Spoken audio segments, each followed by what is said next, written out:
Galaxy Universal Network, inspiring Africa, making global impact. Yes, she looks beautiful. Hello and welcome to Galaxy Universal Network's Galaxy Extraordinary. I am Basanapo, also known as Petindaba. Now, as you know, this is the news show where we get to talk about extraordinary topics, extraordinary people who are doing amazing work in their fields, and also we get to sit down with extraordinary personalities. And today's conversation is no different. It is one that we had previously visited and today revisited again because it is so important. And it is all thanks to Mr. Gerald Dajaga. Without him, we wouldn't be able to have this conversation again. So thank you so much to him and Dynamic Card Collective Pay. I am joined in studio by Johan Rousseau, who is one of my panels, who is going to be helping us with today's conversation, as well as Kgothatso Ramatswa, who is also, you know, the one of the two people, the two gentlemen who founded this particular topic we're going to be talking about today.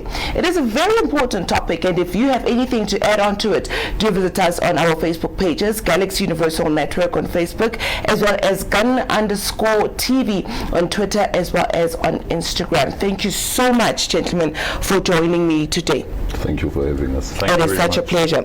So we're talking about the funeral industry and some of the incidents that happen within the funeral industry where the public would not even know where to go or where to look for assistance when such a thing happens.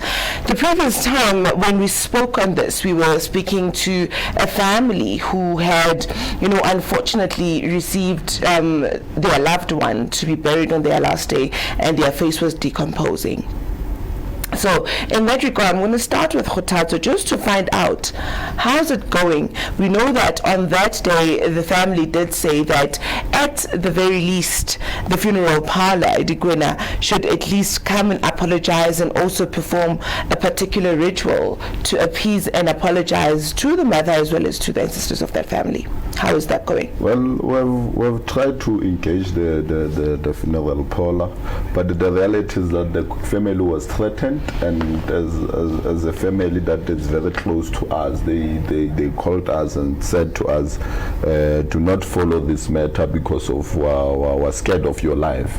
I mean, you are doing many things within the society. You are assisting our kids, you are running orphanages. Yeah. Now if you die, what's going to happen to all the kids?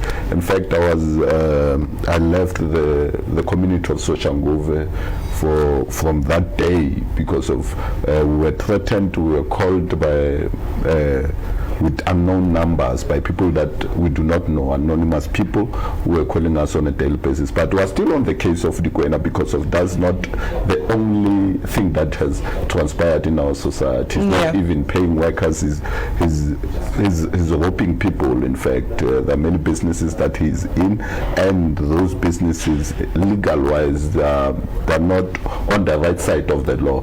So we're still busy persuading with the family, trying to sit down with other families and also some social clubs that came to us and said we've been facing such problems in our society. So we've tried to engage these people, we're trying to rally them behind us, and again we're trying to take him head on, even in courts and everything. But the reality is that we find ourselves being endangered by trying to voice out, trying to especially black businesses, trying to speak with our brothers to say, well, consumers have the rights. We must consider the rights of consumers, and we must consider how you treat your people, how you treat your workers. They then threaten us, they then want to fight us.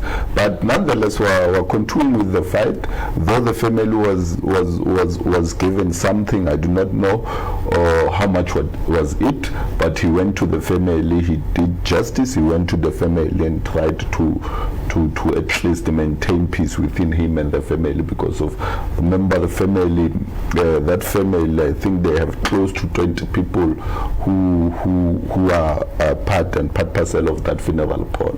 So withdrawing a membership of 20 people, it's a lot of yeah, money. it's a lot of luggage, because of, remember, on those 20 people individually, there are people under them.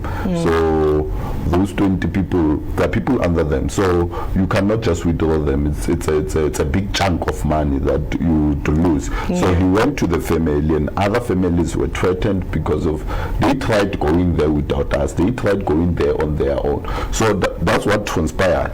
But we're still trying to fight him. Still trying to have meetings with other funeral parlors within the society to say, if this is the way you are going to be running business here in our society, you have no space. And the other issue, we're trying to also speak with the government and other organizations to say funeral parlors are ripping our people, because of, you would find they're selling you a casket that costs 5,000 rand with an amount that a crazy amount, 50,000 rand or 60,000 rand. They're ripping our people off. So we need to look also into the financial side, the economical side of the funeral industry, so that it can be workable, so that we can be able to bury our people with dignity. And it must not be costly to bury a loved one. It must be easy and viable. Absolutely. I mean, Hotatu has made mention so many points, Johan, and from the get-go he makes mention of how he was threatened and he was fearful for his life, that he had to move away for safety. It is somewhat, to me, not a shock or a surprise, because you look into Johan Rousseau, and this is something that Johan has also went through. So it all goes to show that the modus operandi to have people who are advocating for the poor to keep quiet is the same. Threats, threats, and threats. No, absolutely. I think the fact of the matter remains is that government has turned a blind eye. And I just want to confirm what Forum for Service Delivery has said, is that the fact that in 1999 the funeral industry submitted a petition to former president, or the late President Mandela. It was given over to Tokyo Segwale to transform and develop and protect the funeral industry, including the consumers. Thereafter we had a public vote of 87% on national television, where the public pleaded for change. Government also showed a blind eye, but it's not only government, it's all political parties that we've engaged across the board that hasn't done anything because of the sensitive issues, and they don't want to associate themselves with death and destruction affecting our public. We then wrote the law in terms of the funeral industry in 2007-2008 to create a standard that everyone needs to comply to, which is then monitored, controlled, implemented. Still we're waiting for that, and that's why we've realized what is happening within the industry, within all communities. And then we wrote the Ombudsman in 2016 to look at leveling the playing fields between your stakeholders, and then also in protecting the public. That was also stopped. Then we went to the Law Reform Commission, which is in a process of changing that, but it's taken them 3 years just to appoint a commission to address this. And that's why when the United Independent Movement was created 3 months ago, up to date, we've got the support of 2.1 million people in terms thereof. And Neil de Beer, the president or the founder of the UIM, has immediately realized what effect this has on business, the economy, service delivery, and the general public. And he's already placed his support behind us. The problem that we've got within this industry in particular it affects financial services, service delivery, and 93 different businesses within the value chain that's valued at 200 billion rand. Not only the financial services component, which Stats South Africa and the insurance company says is 9 billion rand. It's not, because there was no comprehensive research done in terms thereof. Yeah. So we need to look at the operational issues, we need to look and the shortcomings, and funeral parlours could not become regulated because no investor or bank or government will invest into an industry which is not regulated. And meaning regulated means the control systems, they are laws. Yeah. We must understand that. But there's 12 laws overseeing the funeral industry. And in terms of the law and the Constitution of South Africa, COPTA is in charge of the funeral industry. Not health, not home affairs, not the financial services board.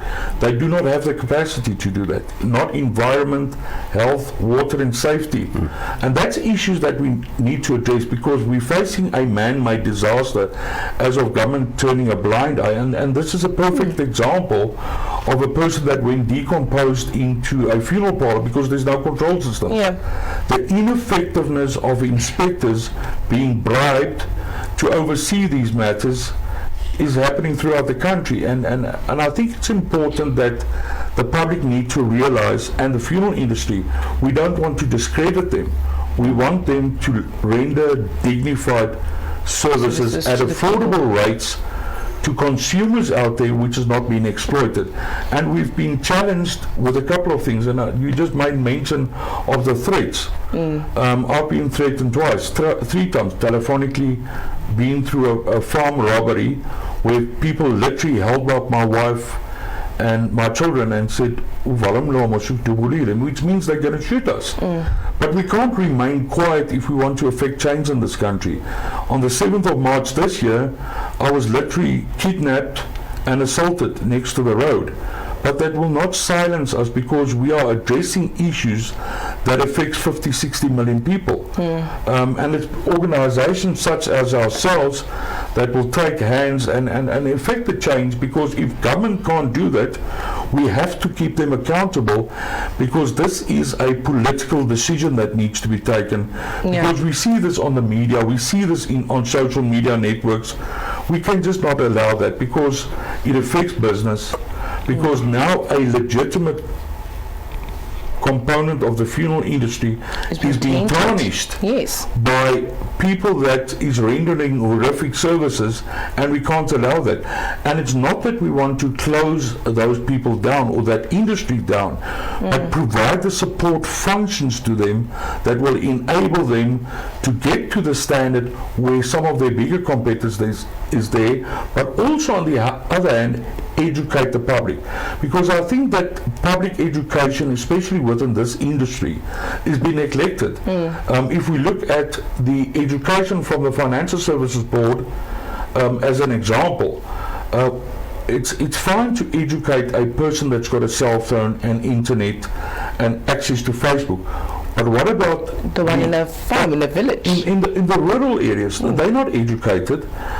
People take their monies and they run away with their monies. And when death strikes, they do not have monies available to cover their funeral cost. So those are things that we need to address, and it's not to discredit, but to provide opportunities and education programs and training and development programs to literally assist the people. And I think the education part is critical for us, so that the consumers out there understand the do's and the don'ts. They must understand what is their rights. And we place this in front of the National Consumer Commission, because a number of complaints has gone through to them. There's collusion within this industry. There's a lot of things that's happening within this industry that needs to be addressed, which is not happening. Absolutely. A lot needs to be addressed. So for this particular hour, we're going to be addressing all of that and more. And again, we do thank Collective Pay, Dynamic Card, for making this conversation possible. We will be coming back after this. Anger boils over in El Dorado Park. Make massive moves. Corruption allegations have hit too close to the office of the president. America is crying out for leadership. I'm the president and you're fake news. Donald Trump has already started his attacks. It is clear from the development of the disease. But it's still the biggest annual decline in 100 years. Make massive moves with Starsat.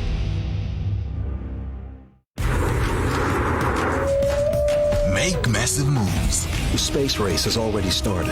Russia had got the first object in space. The coast is as wild today as it was when Europeans settled the continent. Enormous beasts with enormous thirst. The teams are primed and ready. They got the first animal in space, and they got the first person. Time to see what the boys can do. Make massive moves with Starsat.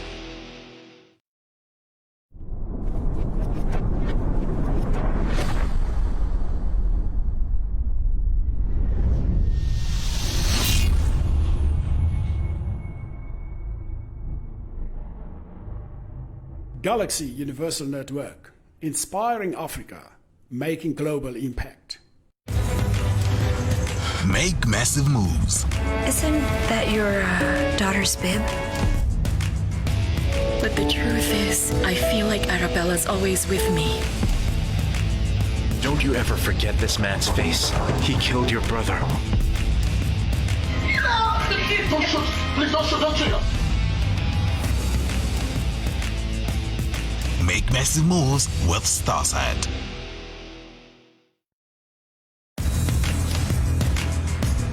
Make massive moves.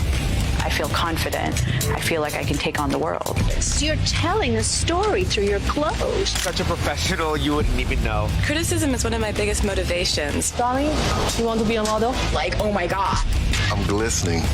The fashion industry needs people with beautiful faces. I would pay thousands of dollars for that look. Make massive moves with Starsat. A very warm welcome back to Galaxy Extraordinary. I'm still in studio with Kgothatso and Johan Rousseau. We are speaking on some of the incidences that have been happening in the funeral industry. Gentlemen, Johan made mention of COCTA being the department that is in charge of overlooking the funeral industry. One question is, why haven't they done anything? Why hasn't COCTA done anything? And I'm thinking that, honestly, the one time that we've seen COCTA acting and in action was right now during COVID-19. Other than that, one would even question, what does COCTA do? Yeah, but Tshana, the problem with COCTA is they are focusing on the COVID-19 and the PPE, which we still question a lot of those matters. The fact is that the Constitution of South Africa, Section 2295B of the Constitution, says that COCTA is in charge of the funeral industry, not health and all the other departments. So they're overlapping each other. We do not have a national law guiding and a standard operating procedure for funeral parlors. And it's a provincial function. Provinces don't have a standard. Yeah. And how are municipalities and SOGA guided when bylaws only refer to the Health Act, nothing else? Not anything has been mentioned. So we ask ourselves, you've got Home Affairs has got a set of laws, Health, the Financial Services Board, because that's basically the three key components, but it's not consolidated in your bylaws. So how are municipalities guided? The inspectorates are not trained in terms of the funeral industry. So how do they implement?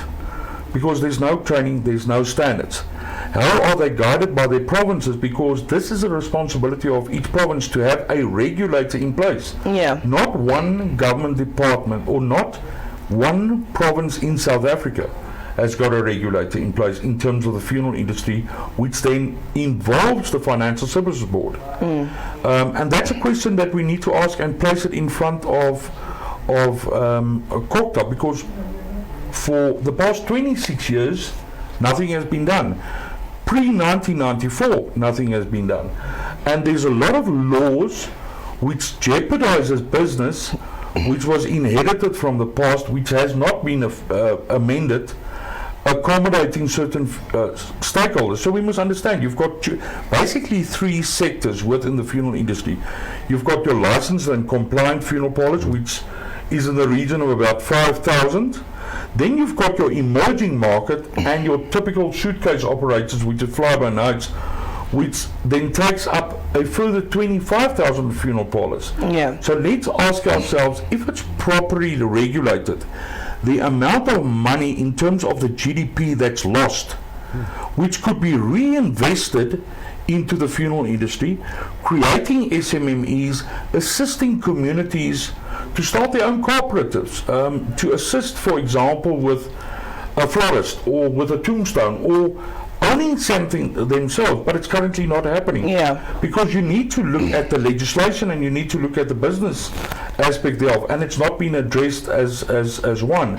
And we can just ask ourselves why, because in an unregulated environment, which is thriving with fraud and corruption.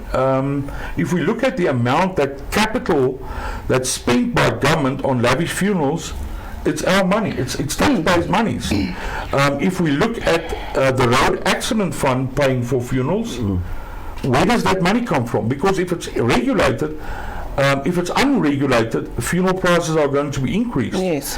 If we look at the underwriting there of how many funeral parlors are really registered with the Financial Services Board, they're not registered with them. At a stage there was 486 out of 30,000 funeral parlors being registered with the funeral industry. Let's ask ourselves, everyone is talking about job creation. If we've got the right implementation, thousands, and we estimate 100,000 jobs could be created just to oversee and implement, which is affecting government in terms of service delivery, which is affecting the funeral industry, which is affecting the public. My main concern about the funeral industry not being regulated is that it's a disaster in the making, especially from a health and an environmental point of view. Tuberculosis is being spread, it's an airborne disease. And when culturally black people go and they grieve their loved ones, from a cultural point of view, and there's no standard, the possibility that those families could contract a disease, whether it's Ebola, whether it's AIDS, or whether it's tuberculosis, or even COVID-19 now, it's highly possible.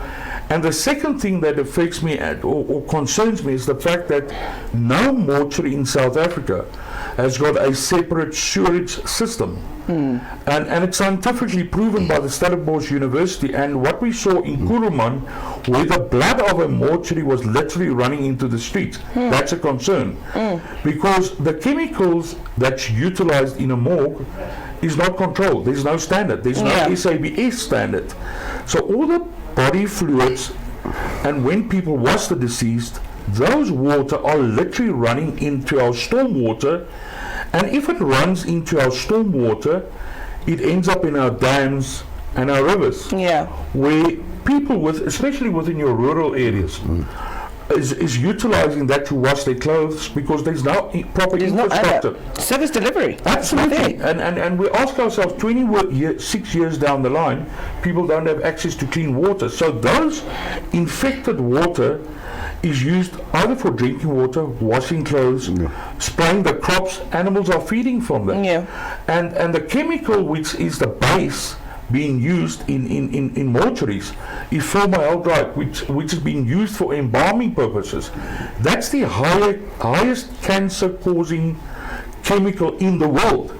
It's not been addressed. So now we ask ourselves, and we ask the public out there, when is that going to change? When I spoke to Nomvula Mokonyana and Colin Pizzo, it's almost as if they just wanted to finish the discussion. And I met Cyril Ramaphosa there, and he still greeted me and in passing. But this is the issues that we've given through to Gwede Montash. The South African Council of Churches put it to them in writing. The late Dr. Nico Smith gave it through to Frank Chikane when he was still the DG in the presidency. ESOPART knew about it. All the predecessors knows about that. Even the portfolio committees within Matlole Mutshekgas knows about that.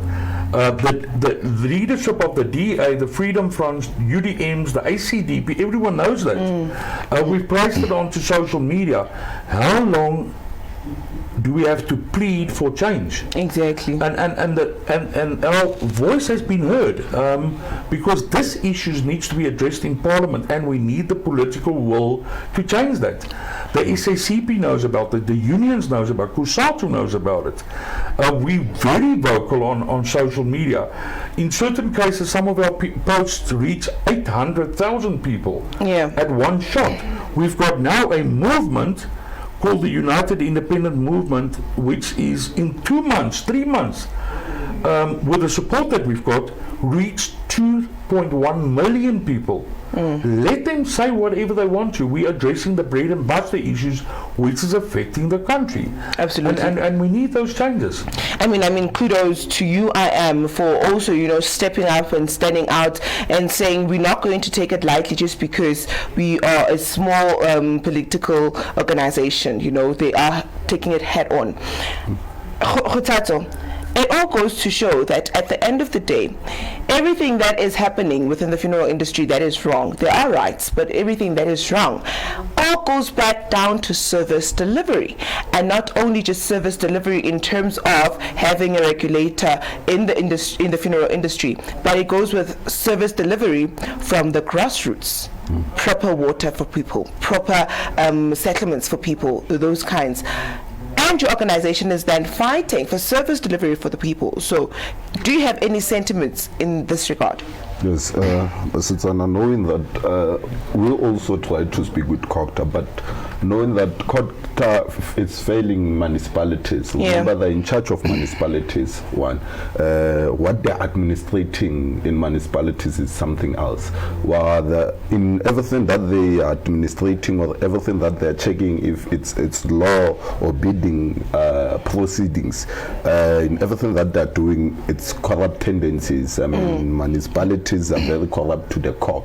If you are familiar with Skukun, if you go to Skukun, people are getting water from the rivers and all these things. But COGTA is silent about that. Do we expect again COGTA to look into the funeral polar side? They would not do, because of they're still having a leakage of many issues that they haven't dealt with in our societies. And look, as Forum for Service Deliveries, what we have raised, service delivery is not only water from municipalities and all. It's about services to society. We're speaking about services to society. We're speaking about the general service in your workplace. We're speaking about the consumer rights. We're representing the society in all aspects. We became to become the voice of the voiceless in all aspects, to say our society, when somebody is ravishing our society, whether it's your Pick and Pay, whether it's your ShopRite, we need to be there. But when it comes to government, government is not having interest in our society at all. Government has no interest on speaking about the bread and butter issue that we are addressing. One now tell us that we have been engaging them. We have been writing. I mean, in this case of the Kwena, we went to the local council. A local councillor who understands that a corrupt business, a business that is corrupt to the core, cannot run in a community. But the local councillor never said anything, because of we understand that the ones who are sponsoring their campaigns and all these things will not get this thing right, as long as we're still going to say politicians must come on board and assist us. But ourselves as activists, we must make sure that we persuade politicians to agree into these things, because of we have been marching, we have been closing roads, we have been knocking in their doorsteps, we have been writing emails to say, what are you doing? Because of what we're seeing, it's a disaster. We cannot bury our loved ones in dignity. And the other issue is not only looking at the burying side. we are ripped. Societies are ripped on a daily basis. A funeral parlor can wake up in the morning, the guy who owns it closes. People are paying every month. He closes, he vanish. When you search, where is that particular person? That person is not here. Is at Dubai. How are they going to get their money back? How are they going to bury? Let me say it's the last hour. How are they going to bury? They have to bury the next morning. The person is not there. So we need to look on how do we regulate all these things, because of with money we cannot trust anyone. So we need to look on how do we regulate all these things, especially to make sure that we safeguard the poor of the poorest. We're speaking about people in townships. We're speaking about people who are compromising their bread to be able to pay for the fee of the funeral parlor, for them to have a dignified funeral, because of in black communities they believe in ancestors, and also it's a taboo, it's an insult to the black culture what's happening in our society. And as Forum for Service Delivery, for us to raise such issues is that we believe that we want to change the concept of the society. We want to change how people behave in a nutshell in our society. And the other issue that we wanted to look into, how do we then minimize this ripping of this exploitation of our people? Because if you cannot charge our people, let me say, for example, with Tombstone, I have been in that industry. I've tried looking into it. With Tombstone, they buy a Tombstone, let me say at 1.5, they're selling it at 150,000. I mean, you cannot do that. The markup is way too much.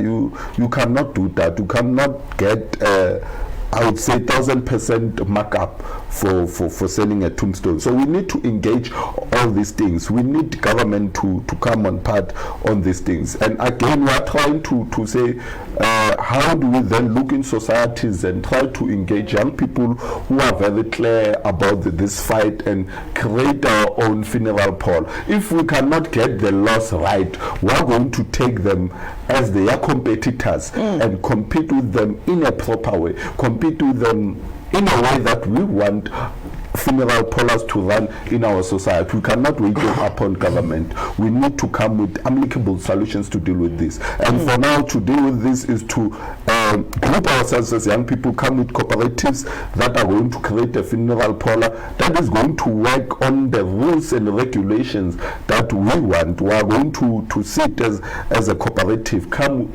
with the rules and make sure that we run in the society. And again, we're trying to create an organization within societies that is going to be able to deal with funeral parlors, that is going to make sure that we will come at your doorstep as a funeral parlor that is not agreeing to the rules that we're going to do as a council. We're going to come to your doorstep and force you to close, because if we're fighting them from a distance, they're threatening us, they are hiring hitmen to deal with us. We need to be a collective so that we can be able to deal with this issue. There are many issues within the funeral industry. It's not only what we have raised, but there are many issues that we're seeing. There are many issues that are leading to our people being exploited within the industry. We found out that these people are not even having, I'd say, fridges that are proper within their premises. They are not even following the laws, at least these 12 laws that are there that are regulating funeral parlors. They're not even following them. There's no one who comes and check whether they have followed them. And it's not only at the funeral site. We have social clubs that we need to look into again in societies, whereby our people are ripped off on a daily basis, from social clubs to the funeral parlor. We need to look into the industry in general, with all, I would say it's a tree, with all its branches within that particular industry. That's what we need to look into. Absolutely. And the conversation is on Facebook as well, and we do have a few comments here. Thank you so much for joining in on this topic. Well, Glenda Kruger says it is a disgrace. Government's lack of empathy is also shocking. Thank you so much, Wong, saying government focus government's focus is misdirected and its composition is not objective orientated. Maybe parts of the constitution must be changed, such as MECs are answerable to ministers. The current status quo is not service delivery accessible. Johanna, I know that you want to re-emphasize something in this regard. Yeah, I think just to FIRA, Funeral Industry Reform Association, is an organization that was established based on the fact that government has not done what we've created. So we wanted to, as an industry body which is independent, to look at the interest of two aspects, three aspects basically. One, consumer affairs, because we wrote the Ombudsman. Two is to get a regulator in place that will set standards, develop and transform the industry, and then to keep government accountable. All departments, because it's not been consolidated in a single law. And when laws has been amended, it was amended unconstitutionally because the industry was not taken into consideration. So we need to address that, because emerging market is being kept out of the industry, and then we need to ask ourselves, we need a bottom-up approach so that we start looking at what does the consumer want? What is the people on the ground? And it's affecting black, white, Indian and colored consumers. It's not only a specific population group, but African people in particular are affected much more as a result of the past, as a result of the present, and we need to ask ourselves, why is there a bottleneck on top? Why hasn't government effectively looked at that? Because for each problem, as you rightfully said, there's a solution. And we do not want to look and just criticize the whole time. We need to provide solutions that will assist with service delivery, and we've availed ourselves. We want to provide solutions for the industry, but it's not been done. We want to provide solutions for the public. But somewhere it seems like someone has got vested interests within government, within municipalities, within SALGA, and I don't want to mention names, but a specific very senior official in SALGA, for example, wife is running a training facility. Why? Now we ask ourselves, with skills development, CETA services not been working. Where's all that monies? Let's ask South African Qualifications Authority. They don't have standards in place. If we want implementation, if you've got a policeman, he has to undergo 6 months training. If you've got a traffic officer or nurse, there's certain training. Not one health inspector or environmental inspector in South Africa is trained in terms of the funeral industry. So how can we expect them to implement something, but they're staying in the funeral parlor's yard with a pathologist, which nothing is happening. So we need a total overhaul, and we need a total review of the funeral industry. And it's not really about discrediting people, but we placed it directly in front of government that has delayed this for 26 years. We place it in front of associations which has got vested interest protecting people like the Kwena and others, but they don't take action. So if those organizations and the funeral parlors that's affiliated to them, and we can address that with the other shows that's coming up, to say, but let's leave the association, because they've proved that they can't do anything other than just gaining membership to line their pockets, but they're not really looking at the consumer's needs. And I think we need to address that, and we need to address the legitimate funeral parlors, which is rendering a good service. Rope them in, and then take your emerging markets, because we've got members like that, which has grown from 0 to hero since the affiliation. But they are prepared to listen, to engage, and follow the rules and the guidelines. We don't want to dictate, because we're a voluntary organization. But we literally want to take someone by the hand and say to them, you do not understand, you're making a mistake, how do we assist you? Because we can also not afford business to be affected, we've got a declining economy. How do we uplift those people from where they are and where they... So we're reaching out as an organization to say people need to get involved with us. Talk to us, speak to that, so that we can provide the solutions that needed. Absolutely. I mean, looking at our social media pages, this is one conversation that you're really burning to take part in, and we really appreciate that. We appreciate also that Dynamic Card has made it possible for this conversation to take place. We're going to take a very short break. When we come back, we're going to hear from Johan some of those rights that we as consumers have. Make massive moves. Picture perfect, you don't need no filter. Another one. Jerusalem, Ikayalami. Make massive moves with Starside. Make massive moves. How can you say that? That is what it is. Your mother eloped with someone else. I just think this is such a genius idea. I think it's amazing. I can be happy. It's inside you. It's inside of all of us. It's about cooking smart that are nutritious and delicious. President Trump acknowledging the coronavirus death toll could be significantly higher. We don't want to do this. There is nothing you can take. Jerusalem, Ikaya. Surviving roommates scared. The heavyweights arrive.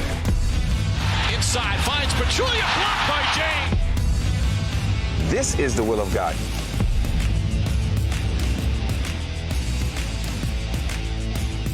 Make massive moves with Starside.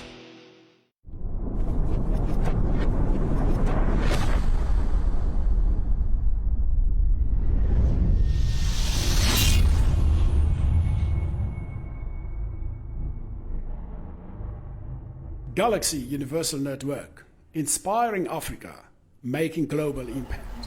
A very warm welcome back to Galaxy Extraordinary. We're still in conversation with Forum for Service Delivery as well as with FIRA.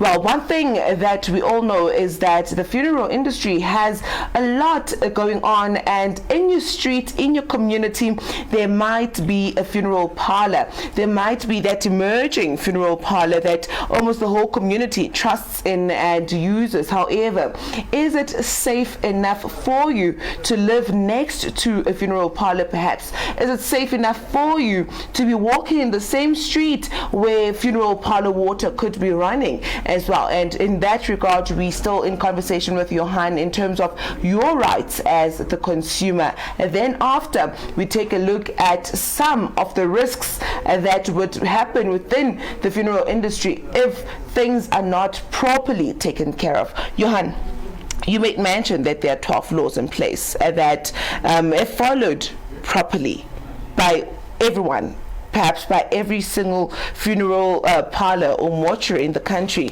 then we would have better services and a even better life for those who are still living. What are some of those? Well, I think the critical aspect for me is the fact that municipalities hasn't got a proper zoning act in place. Yeah. Which we must remember is inherited from the past. There's no doubt about that. So municipalities tells a funeral parlor, go and rezone at a fee. And there's intermediaries which is just making money. What is the difference between a funeral parlor operating in a residential area without a zoning certificate, or the exact same funeral parlor with a zoning certificate still operating in the same area? It doesn't take the threats away. It's a money-making exercise which doesn't take the health and environmental threats away. Secondly is the public doing business with a funeral parlor. Request them. Are you a member of a recognized association? That's critical for them to understand, because although associations do not act as a regulator. They provide guidelines. But we also need to look at who's independent and who's, because you will get associations that's got vested interest that will protect their parlors, because the Quena is one of them. And these associations do not take corrective action. They do not address the consumer's needs. So we need to ask that. You need to establish or define between one organization and another organization. Do your homework. Go and look on social media. Do yourself a favor and look at the media reports. Which people are recognized by the media and by the public and by the industry. Although it's almost becoming like political parties. Everyone is fighting for membership. What are they actually doing for people? And that's what's a concern. Whether it's a funeral parlor or whether it's a member of the public, what support do they get of such an organization? And I think we all know, we were all children. Waste management policies. Where does a funeral parlor take its medical waste, for example? Or they take the syringes and the gloves, because they need to have that in terms of PPE. How is that being addressed? They take it to a waste dump. You've got small children running around there. What do they do? The nicest thing for a child to do is to take a syringe, put water in there and squirt his friends. But he doesn't realize that it comes from a mortuary. Secondly, or he blows up this glove and it lets it float, but he doesn't know that it's been treating a HIV/AIDS child. So now we're not only affecting the families, but we're affecting a child which is uneducated, running at a wayside, especially in your townships. Who's protecting those people? The fact that a funeral parlor does have the running water, and we've seen it. I had a discussion with the DG of Kokta, an Indian gentleman, and he said Durban has got the best laws in the country. I said, okay, so what's the difference? And he took out a pack of documents like this in his offices in Pretoria, in Sunnyside. I said, please take that pack of paper, because that means nothing if it's not implemented. So I said, put it aside. Let's go to the media report in Durban, whereby mortuary's water got onto the municipal buildings in the town hall, and the stench was unbearable. So I said, how do you put the two together? You've got the base laws, but down the line you've got all this mortuary, more water running in there. I said, and I just made a suggestion to him. I said, if Durban's laws are like that, why is Newcastle, Cape Town, Kuruman, Bloemfontein, Bethlehem not the same? There's no standard. And that's what we come to. If you have got a standard which is implemented by trained officials, incorporating all the laws, our problems would be solved in one day. Exactly. And that's why we've made ourselves available through proposals to provide solutions to government in terms of service delivery. I had a meeting with Kolani George and discussions way back, and I'm talking about 2004, 2005, with a company called Live Well Training to provide the support functions. When they appointed, the only thing that they do, invite us to meetings at my cost to just gather information, because that official wants to keep himself very informed when he sits in front of his peers and political leaders. We are doing this, but nothing is happening. We had a case now in Verliersdorp under the T. Waters Kloof of the DA. All the grave records are missing. So we have now go to there to do their work, get the municipality to get a DNA test done, which is a mess. Secondly, in the Eastern Cape, a family from Dansane went in there. The deceased, his graves weren't numbered, so they wanted to put up a tombstone on the edge of the road, not even part of the cemetery. It wasn't numbered. So what the municipality official was doing, he would rather try and sell or convince that family to buy a tombstone from a backyard operator to line his pocket. But at the end of the day, the family couldn't find the grave. So what did they do without authorization, which was in the Daily Dispatch? And the other case in the Worcester Standard, where they literally went out with TLBs without the consent of health in a COVID situation dug up the graves, exposing the deceased people for graves, not the real person. So for 4 months, no, it's a little bit more, I think it's about 6 months, the police didn't even want to open a case because they didn't. It costed us to go down to get a police case open, to speak to the officials.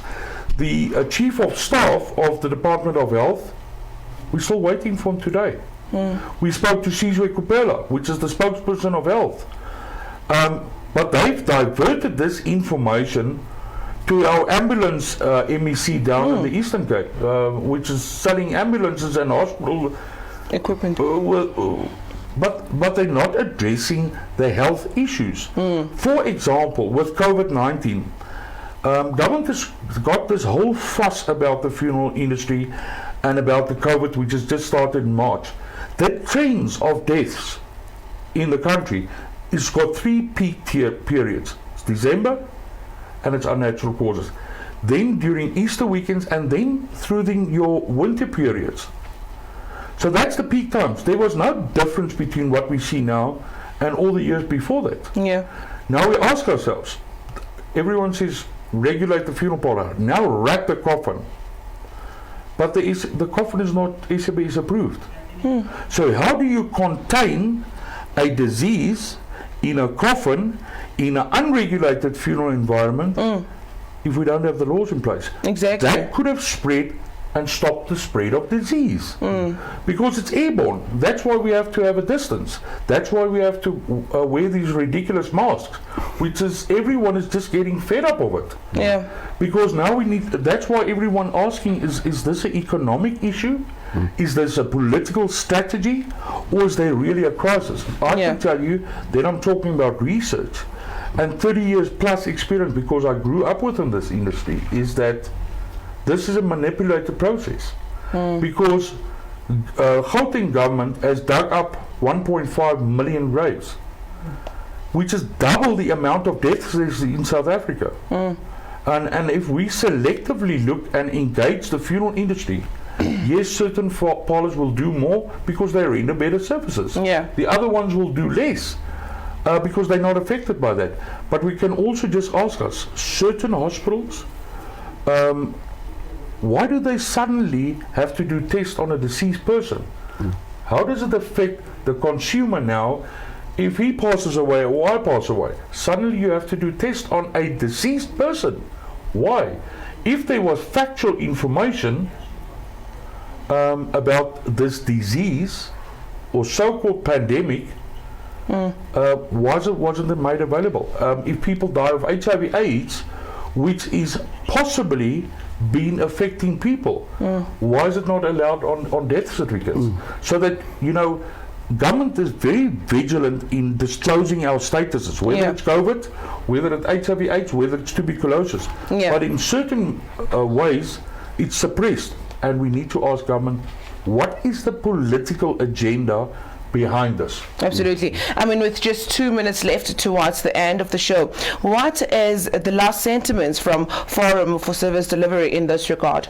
Our interest is that we need to clean up this industry and make sure that our society are benefiting directly from the industry. Because a few months back we had to fight in one mall whereby the center was having a funeral parlor inside a center where they are selling food. So it wasn't just an office, it was a whole funeral parlor. It was a whole funeral parlor. I mean, you could see when they come and take the body and everything. So we had to close the other side of the funeral parlor and leave the office there.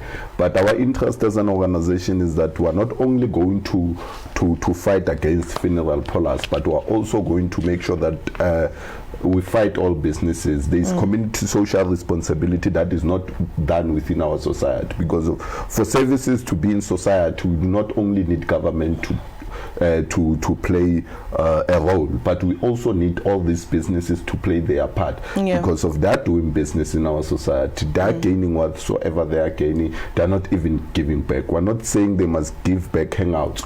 We're saying to them they must be able to fix streets when there are potholes and all these things within our society. So our main interest is that to all consumers, our fight is not only specifically to funeral parlors, but it's to each and everyone in a society. And even workers who are representing workers, who are also trying to represent businesses, because if we want to balance the equation, we're also representing businesses that are finding themselves within circumstances whereby you would find there's this thug within the community who comes, the particular thug who comes from the community and claim that is leading the society, trying to extort businesses. So we're trying to make sure that businesses runs in a good environment, and also consumers are happy. Is what we're doing within our society. Absolutely amazing. Johan, last sentiments. We are tired of lip service from government. It is time for action. Absolutely. I think in this space, we've got the organization called FIRA that's been the driver of this initiative for the past 20 years. We must understand that it's recognized as the leading organization driving change within the funeral, financial and the value chain. That's beyond a doubt. Got the mandate of the South African public, voted 87% in our favor. And as my learned friend here says, it's about much more than the funeral industry. And that's why we need to acknowledge the UIM for standing up and saying we need change in this country. So you've got an organization and organizations which is now collectively uniting in a fight to change South Africa around. And I think that's where we also extend our invitation to organizations and political parties and civic groupings to engage with us and say, how do we as a collective unite and change the thing that's affecting ordinary people? How do we change service delivery? How do we address the issues of potholes, rubbish, waste, lights, clean running water, the squalors, the people staying in squatter camps? How do we address these issues? Because this is not an isolated matter, but a collective effort. How do we change people's lives around? Thank you very Absolutely. much. I mean, the funeral industry is one of the oldest industries and one industry that generates so much money. If it is regulated and properly taken care of, then it would be an industry that would see its services and its consumers happy at the end of the day. It's a conversation that we will continue having. You can see on our social media page that you want this conversation to continue. We will try as much as possible to have these two gentlemen back. And with that, we do thank Dynamic Card Collective Pay and Mr. Yarat Dejega for making it possible for these gentlemen to be here today to have that conversation. From myself, Basitana Porestutles till we sit on another extraordinary topic, another extraordinary personality, or another extraordinary factor in our society, it is goodbye. Violence and sexual abuse against children has become a major social challenge during the COVID-19 lockdown. We appeal to adults, parents and caregivers to be kind towards children during this lockdown and beyond. Give children the space they need to engage with their reading and learning activities. Do not hit them. Do not yell at them. They are equally frustrated. We urge you to listen, support and help the children to survive the COVID-19 lockdown. Report immediately any incident of sexual abuse.